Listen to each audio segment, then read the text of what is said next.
Apple Watch 8 will be launched this year in September. They will be launching the rugged version of the watch that should be called as the 8 Pro. It is basically going to be what the iPhone 10 was.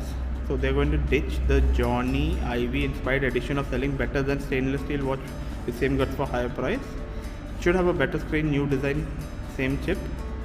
As you know, in 2017 Apple skipped the iPhone 9 and went for iPhone 10, as it was leaps and bounds modern than the iPhone 8, which was sold along with it, and they sold the updated product for $300 more.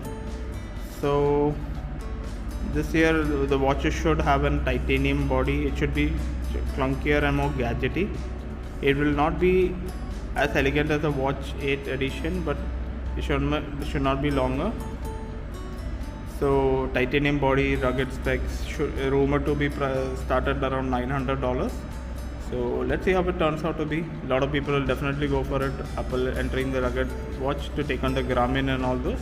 So let's see how it turns out to be. Like, share and subscribe for more such videos.